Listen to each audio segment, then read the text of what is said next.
Bayangin nih, kita lagi ngadepin salah satu anomali paling gokil di bursa saham kita sekarang. Raksasa otomotif, Astra International, atau kode sahamnya ASII.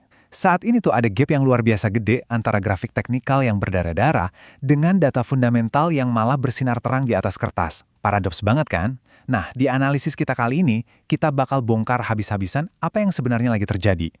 Oke, mari kita selami ini. Ini tuh semacam misteri utama di bedah kasus kita sekarang. Coba deh perhatiin, kepanikan benar-benar lagi mendominasi investor retail. Tapi anehnya, di saat yang sama, data nunjukin kalau uang pintar atau smart money dari dana asing malah pelan-pelan terus ngumpulin barang. Jadi pertanyaannya, siapa nih yang lihat gambaran lebih jernih? Apakah retail yang ketakutan atau asing yang lagi asyik nyerok di bawah? Kita mulai dari realita pahitnya dulu ya. Baru-baru ini, harga saham ASI itu benerang dibanting, anjlok parah sampai 8,5% ke level 5.125. Penurunan ini terjadi di tengah market yang emang lagi super volatile. Indeks kita juga ikut keseret turun. Nggak heran sih kalau gejolak gila-gilaan kayak gini bikin banyak teman-teman retail keringet dingin ngeliat portofolionya merah merona. Dan rasa sakitnya tuh kerasa banget di lapangan. Coba dengerin curhatan langsung dari forum Stockbit ini. Ada yang sampai bilang, ambruk copet 200-400 ribu per sesi, kena rampok floating loss 20 jutaan lebih. Ini fundamental apa tiap hari ngedown? Kerasakan frustrasinya? Mereka sampai bingung gimana bisa saham dengan nama segede Astra yang fundamentalnya kuat, harganya malah nyungsep tiap hari. Gap antara ekspektasi dan kenyataan harga ini benar-benar bikin pusing. Tapi tunggu dulu, data arus dana asing secara year to date justru ngasih kita perspektif yang beda banget. Betul, asing emang lagi jualan atau net sell gede-gedean. Tapi lihat, di mana mereka jualan? Mereka tuh keluar masif dari saham bank-bank raksasa kayak BBCA dan BMRI. Terus duitnya lari kemana? Nah, mengejutkannya aliran dana itu malah masuk dan ngumpul banget di sektor komoditas dan, saham Astra. Jadi asing tuh nggak bener-bener kabur dari pasar kita. Mereka cuma lagi muterin modalnya aja ke sektor yang valuasinya lebih seksi. Bagian 1. Lensa makro, melacak pergeseran modal asing. Biar lebih jelas, kita zoom out sebentar buat lihat gambaran besarnya. Ini data murni soal frekuensi diplomasi luar negeri presiden kita, yang pastinya berdampak langsung ke iklim investasi. Di era Presiden Jokowi selama 10 tahun, tercatat rata-rata ada 0,48 kunjungan per bulan buat narik investasi. Masuk ke awal era Presiden Prabowo, frekuensinya lompat signifikan, jadi 1,34 kunjungan per bulan. Tanpa masuk ke urusan politik ya, secara objektif, data ini nunjukin betapa agresifnya pemerintah kita buat narik perhatian dunia dan bawa masuk modal segar ke dalam negeri. Dan hasil nyata dari manuver diplomasi itu nggak main-main. Kita ngomongin Memorandum of Understanding bernilai miliaran dolar di kedua era pemerintahan. Di masa Jokowi, ada komitmen raksasa senilai 44,89 miliar dolar dari Cina. Terus di bawah Prabowo, angka fantastis juga berhasil diamankan, kayak 38,4 miliar dolar dari Amerika Serikat dan 27 miliar dolar dari Arab Saudi. Nah, aliran modal asing berskala makro ini ujung-ujungnya bakal nyari jangkar fundamental yang solid di pasar domestik kan, terutama perusahaan-perusahaan raksasa penggerak ekonomi real kan? Jadi, poin krusialnya adalah angka ini, 2,27 triliun rupiah. Ini adalah total net buy atau pembelian bersih asing sepanjang tahun ini khusus untuk saham Astra International. Ini bawa fokus lensa makro kita balik lagi ke subjek utama kita. Di saat para retail lagi panik buang barang, uang asing bernilai triliunan malah diam-diam nampung di bawah. Jelas banget kan, mereka nangkap sesuatu yang mungkin kelewatan sama trader harian. Bagian 2, cek kesehatan fundamental Astra, mari kita perbesar skalanya. Nah, yang benar-benar menarik dari data ini adalah gimana portofolio bisnis Astra itu kerja layaknya shock breaker. Iya, segmen alat berat mereka emang lagi anjlok 24%. Dan itu lumayan neken pendapatan perusahaan secara keseluruhan. Tapi coba lihat sebelahnya, segmen jasa keuangan mereka malah tumbuh stabil 9%. Dan segmen propertinya, ini luar biasa sih, meroket sampai 224%. Jadi kerasa banget, pas satu mesin bisnis lagi ngos-ngosan karena siklus komoditas, mesin yang lain bertindak sebagai penopang yang tangguh buat menstabilkan seluruh perusahaan. Bukti ketangguhan lainnya bisa kita lihat dari angka margin laba kotor mereka yang menyentuh 24,1% di kuartal 4. Fakta bahwa margin ini malah makin kuat secara berurutan, padahal total pendapatannya agak melemah, itu adalah indikator efisiensi yang sangat krusial. Gampangnya gini, untuk tiap rupiah barang atau jasa yang mereka jual, mereka tuh jago banget mempertahankan porsi keuntungannya. Perusahaan nggak mau asal obral barang cuma demi ngejar volume.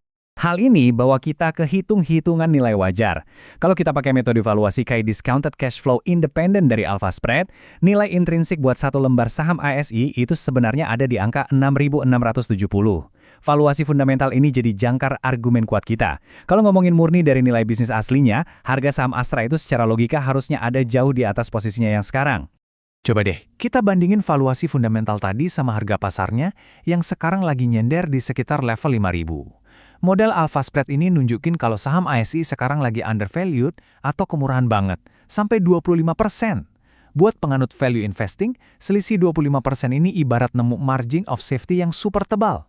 Ini adalah diskon gede-gedean buat sebuah bisnis raksasa yang masih rutin nyetak laba puluhan triliun rupiah tiap tahunnya. Dan yang mikir harganya kemurahan itu bukan cuma model algoritma aja ya. Kalau kita rangkum konsensus dari institusi riset raksasa, mereka juga masang target harga yang punya potensi naik gede banget.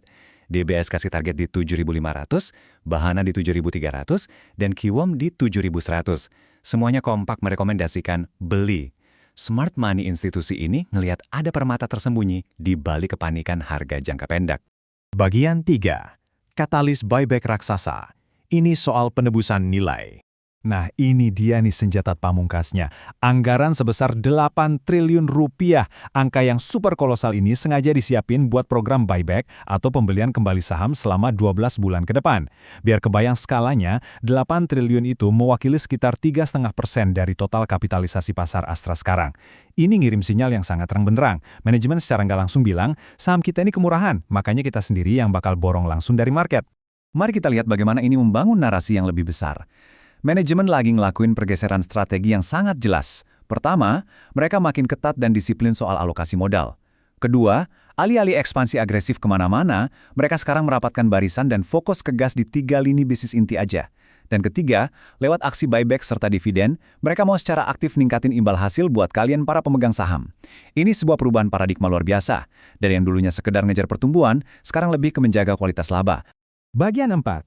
Technical versus uang pintar, benturan puncaknya ada di sini. Dan ini mengilustrasikan dengan sangat jelas kenapa trader retail sampai panik jualan. Maksudnya gini, kalau fundamental solid, valuasi murah, dan ada katalis raksasa, kenapa harganya malah longsor? Nah, analisis artificial intelligence dan literatur technical ngasih unjuk adanya formasi descending triangle yang sangat bearish. Support kuat di level 5.700 sudah jebol berantakan. Secara matematika teknikal, tembusnya support ini ngebuka proyeksi penurunan harga yang nakutin banget, sampai ke level 3.900. Buat kacamata analisis teknikal jangka pendek, ini benar-benar murni skenario mimpi buruk. Tapi tunggu dulu, jangan ikutan panik. Analis teknikal dari institusi kayak Kiwom dan Kontan justru nyaranin strategi counter yang disebut buy on weakness. Logikanya gini, pas tekanan jual udah terlalu ekstrim sampai indikator RSI masuk ke zona oversold alias super jenuh jual, justru disitulah momen terciptanya peluang beli. Jadi idenya adalah kita mengakumulasi aset berkualitas tinggi pas harganya lagi dihukum berlebihan sama pasar sambil nunggu momen technical rebound atau pantulan balik. Kalau kita bedah level teknikalnya, ada beberapa titik krusial yang lagi diplototin banget nih sama para trader. Area 4.900 sampai 5.000 itu dianggap sebagai demand area yang lumayan kuat. Support paling bawah pelindung tren ada di 4.870. Nah, misal harganya beneran mantul dari sini, berkat dorongan fundamental atau sentimen buyback tadi, resisten terdekat yang harus dijebol buat konfirmasi pembalikan arah itu ada di angka 5.525.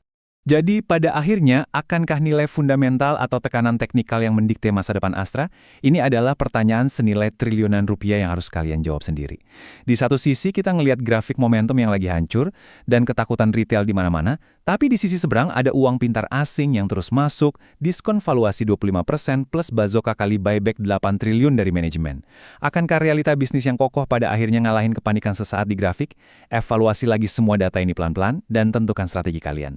Terima kasih udah nemenin saya di analisis kali ini. Sampai jumpa.